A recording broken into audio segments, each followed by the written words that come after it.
Next, you have some time to look at questions 1 to 6.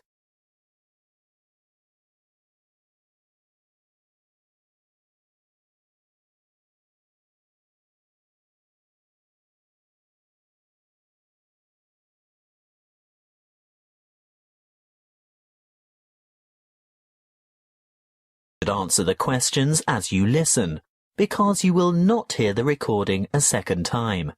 Listen carefully and answer questions 1 to 6. Ah, good morning. Mr. Rich, isn't it? That's right. Raymond Rich of ICT Industries. ICT Industries. Just a moment while I put that on the form. Now, you're looking for new office space, is that right? Yes. Our present lease is due to expire soon, and as the company's expanding anyway, we need to find somewhere to move to. Do you prefer the suburbs, the city, or a commercial zone on the outskirts? Well, currently we're in a very pleasant suburb, but as I said, we've outgrown that building as we've got to move anyway. I think the city centre is where we want to be, right in the heart of things. I see. Anywhere in particular? Yes, somewhere in the vicinity of the main transport centre, because I have a large staff, and car parking in the city is terribly expensive. I think it would be a good idea if we didn't use our cars at all. Exactly what size premises are you looking for? Good question. Something more than the 10,000 square metres we have at present should do it. Shall we say 12,000 square metres? That's probably about right. Yes, I think that would meet our needs. Just how many employees do you have to accommodate? 40 in all, but only 14 will have their own offices. The rest will be in open-plan shared offices. Oh, I forgot to ask. Do any of your employees have extra requirements? Will we need to consider people with disabilities? Yes. Actually, there is one in a wheelchair who'll need suitable access and another who can walk just a few paces. She uses a mobility scooter, so we'd need to make sure all facilities, especially toilet facilities, were suitable and accessible, and we'd also need to be either on the ground floor or to find a secure place by the lifts for Mrs. Jackson to park her scooter. I'll need to keep that in mind when I come up with the property for you to look at. Now, when are you thinking of moving? Well, our current lease expires in August, so we'd like to have the move completed by then, of course. Well, there is a very suitable property that I have in mind here in the city, but the owners want a lease signed by the end of this month, May. Ooh, too early, I'm afraid. I'd be ready to sign up by the end of June, though. Shall we say signed up by the 1st of July and moved by the end of that month? Definitely. Before you hear the rest of the conversation, you have some time to look at questions 7 to 10.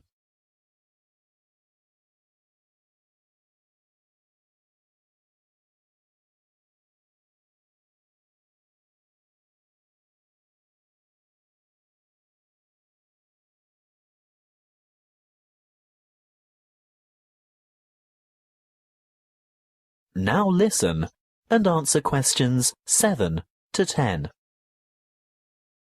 Well, I'll keep your requirements in mind and let you know when something comes up. Wait a minute. There is a vacant office space on the 10th floor of this very building. Would you care to take a look? It has only just become available, but I haven't started marketing it yet because it's in need of a bit of a makeover. The floor area is about the right size. Good. Let's see it then. Well, what do you think? Elevator access is great, and the lobby area is roomy enough for that disability vehicle you were telling me about. Oh, I don't know. There are too many small offices. Would we be able to take out a few of these walls and make bigger work areas? I don't see why not. Most of them are just partitions. Obviously, load-bearing walls can't be touched, but there aren't many of those to worry about. What about kitchen and dining facilities? We like our staff to feel comfortable eating at work. If they go out for lunch, it often leads to extended lunch hours and lost time. Come this way. This is the kitchen. Ooh, it's a bit pokey. We'd need to enlarge it somehow. What's behind the wall here? There's just a storeroom. You could take out that wall and expand into that space. Then what would we do for a storeroom? Ah, well, see that tiny office near the entrance? It has no external windows or natural light. It would make an ideal storeroom. Yes, you're right. The whole place is a bit dilapidated. Obviously in need of that redecoration you were talking about. And I don't just mean a coat of new paint. I think all the light fittings would have to be modernised. Those broken blinds have to be replaced, and this old blue carpet definitely has to go. I agree. That's something we can negotiate with the owner. But overall, do you think it would fit your requirements? Well, you haven't given me any indication of what the lease would cost. But before we get into that, what are the terms of the lease concerning length of tenancy? Well, generally in the city, leases are never less than 3 years. Oh? I mean, we don't mind signing up for that period of time initially, but we don't necessarily want to have to move after that. We've been in our last place for 10 years, you know. Well, the usual agreement is a 3x3x2.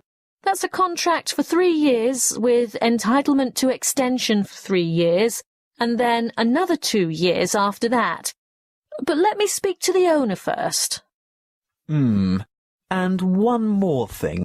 We have to consider the time frame. Remember, my current lease is due to expire in August. Well, with reliable contractors, it shouldn't take more than a couple of months to do the necessary refits.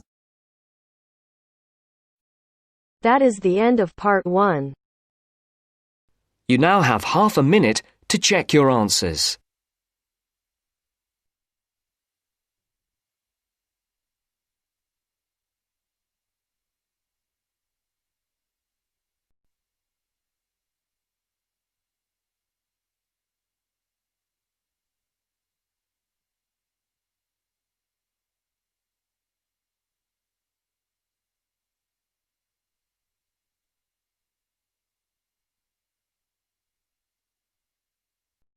Now turns to part 2. Part 2. You will hear an introductory speech to students at a summer school. You have 30 seconds to look at questions 11 to 14.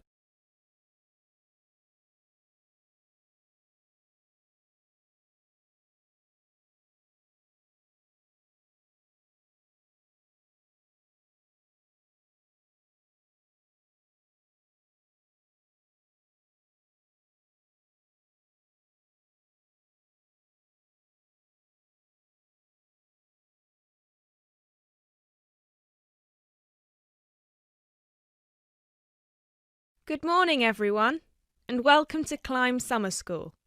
Now, I know most of you have travelled a long way to get here, and you're probably looking forward to settling into your rooms. So I promise I won't keep you long, but we've got to get through this very brief induction just to make your stay here as pleasurable as possible. Now, as you can see, while we're located very close to the centre of London, we're actually quite cut off from the main road. And we've got plenty of space for our facilities and students. This was part of our founder's vision, Jasmine Climb, who thought that the best environment for teenage students would be a place that combines the comforts of a big cosmopolitan city with the beauty and serenity of a quiet, remote site. Now, back in 1983, when our school was founded, this all here was an abandoned warehouse, and the classes were held in the main building that you can see over there. There were no trees, no conifers surrounding the property. There wasn't even a main gate. It took years and a great deal of effort to get our school to where it is today. And I'm sure that if you take a look at page 34 in your brochures, where you can find a picture of what the school used to look like back then, you'll agree that the changes we've made are more than impressive. But it's not just the facilities that make Climb Summer School special, obviously, and I'm certain you already know this. Over the following 10 weeks, you'll receive an assortment of classes on a variety of topics, ranging from language, literature and poetry to creative writing, communication and project management. All of these modules have been designed to improve your chances of getting a place in the universities of your choice, while also giving you the opportunity to learn, excel, and of course also socialise with people from all over the world. I can tell you, just among the 30 of you, we've got about 21 different nationalities. So what happens now? First of all, I'll be handing out a map of the premises for you to have a look at, and explaining where everything is. Once we're done here, you'll all be taken to your rooms where you can unpack and relax for a couple of hours. And later on, we'll be having our first activity of the day, a mix and match lunch in the main hall, where you'll have the chance to meet your new classmates. Later on in the afternoon, we'll be handing out your first project assignments and splitting you into teams. And tonight we'll be having our very first film night, starting with an early 20th century special.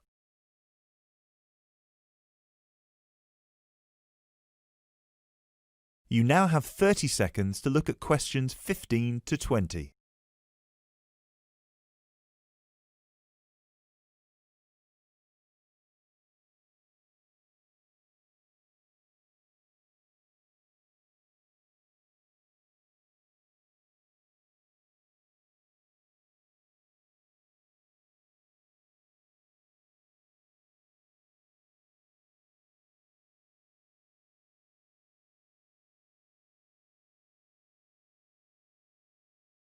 So, let's get on with the map. You've already got a version of it in your brochures, so if you can open them to the last page so we can have a look. Very well.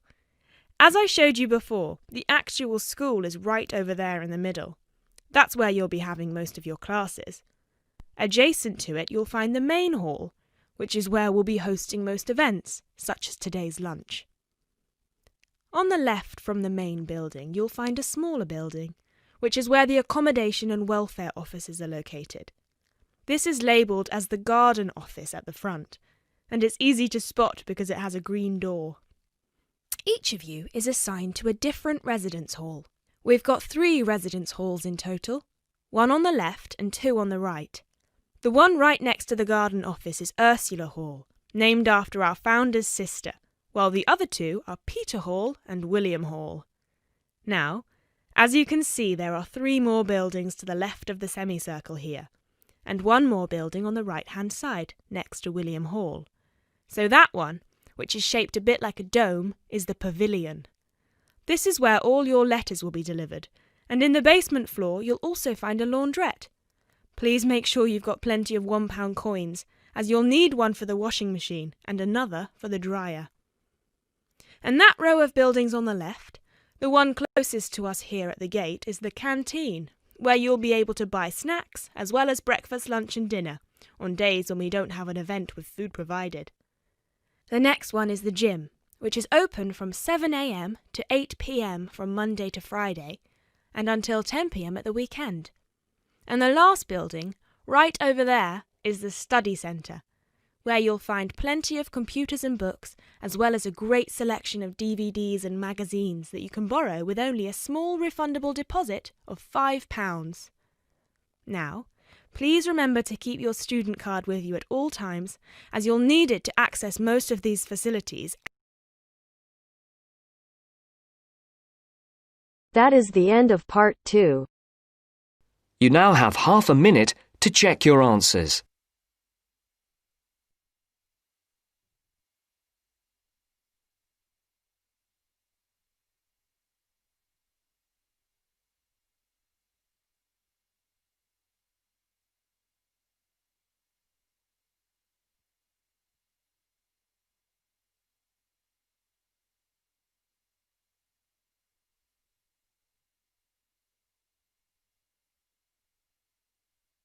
Now turns to part 3. Part 3. You will hear two students discussing a science project. First, you have some time to look at questions 21 to 25.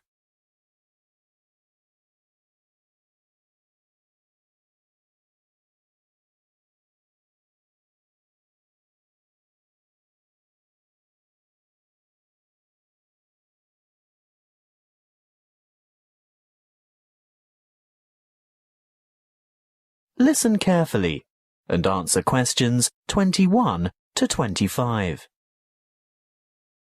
Hi, Julia. Hi, Bob. Thought about the science project yet? Which one? The presentations are scheduled for next month. The experiments that you and I are working on to demonstrate density, buoyancy, and the compression of gases. That'll be complicated. Well, it's not supposed to be. It'll be part of the Making Science Simple series that's being showcased next year, and we have to be ready to demonstrate by the end of next week. Oh, well, simple, you say? Yes, not just the concept, but the materials too. We have to use cheap, readily available common items. Expensive lab equipment is out of the question. I remember something about using recycled or throwaway items if possible. Anything portable that we can bring into the lab. That's right. Well, any ideas for the project? What about the classic Cartesian diver? Is that the same as a Cartesian devil? The invention named after the famous French physicist René Descartes. Yes. A long time ago, superstitious people labelled it that because they couldn't comprehend the scientific principles it demonstrated. They thought it was black magic. How shall we do it? By keeping it as simple, transparent and economical as possible. So, to start with... Open your pencil case and let's have a look. You haven't got any... Any what? Paper clips. Oh, there are lots of them in the bottom of my bag. They slip off my papers and collect in the bottom. Look, here's half a dozen. But they're all big metal ones. I want little ones. Small, vinyl-covered multicoloured ones. Oh, I've got one or two of them too. Great, and if we look around, especially on the floor, we're bound to find a few more. See? Here. What else do we need? A small rubber band. Well, I've got one of those in my pocket.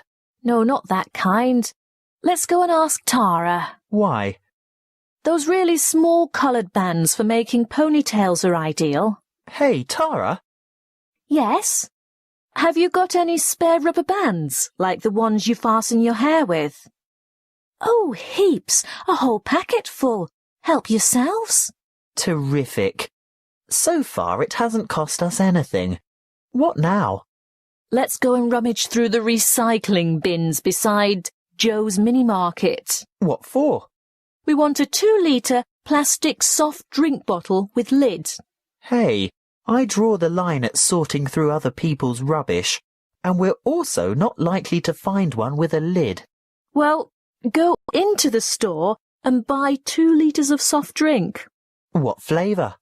It doesn't matter what kind of drink you get. Just make sure it comes in a clear PET bottle. Where are you going? To the cafeteria behind the resource centre. What for? I'm after some straws. I can get them from the shop when I buy the drink. No, I've seen theirs. They're the waxed paper ones. We need clear plastic, and I know they've got them in the cafeteria. I'll also see if I can get a tall plastic cup from there. Good luck. Meet you back here in 5 minutes. Maybe longer because I want to go over to my locker and get a wire coat hanger. Before you hear the rest of the conversation, you have some time to look at questions 26 to 30.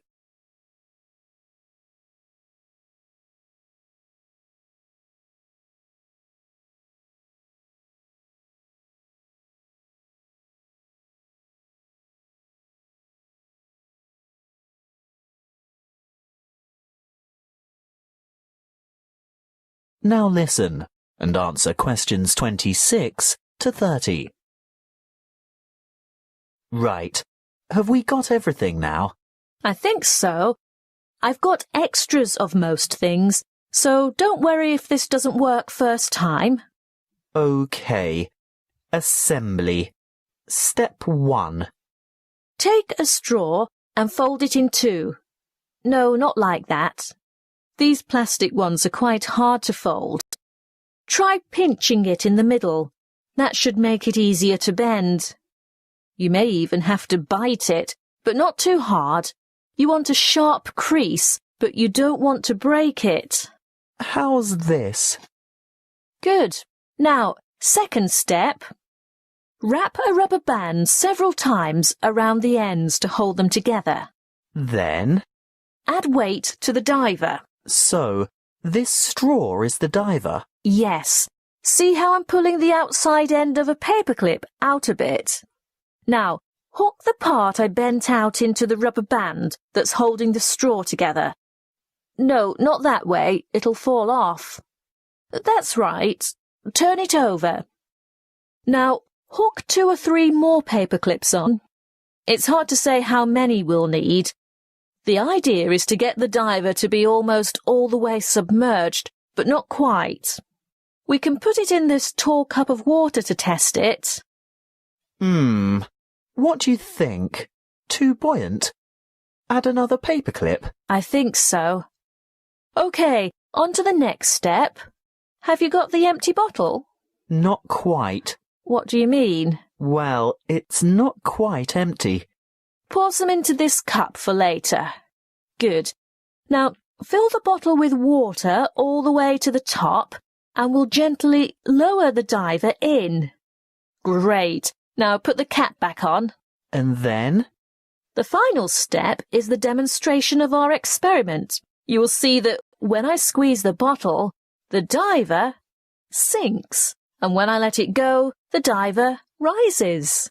When you squeeze, the air bubble trapped in the straw compresses and the water rushes in, making it heavier, so it sinks.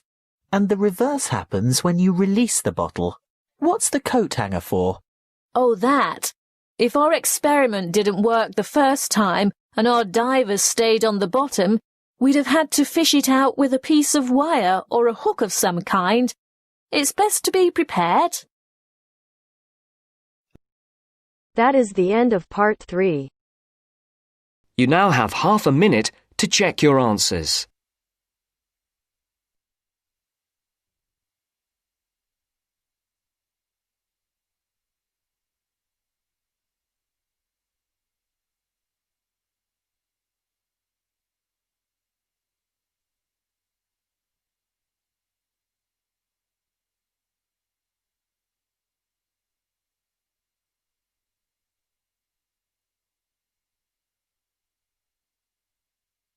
Now turns to part 4. Part 4. You are going to hear a lecturer giving a talk on a psychological condition called synesthesia. First, you have some time to look at questions 31 to 40.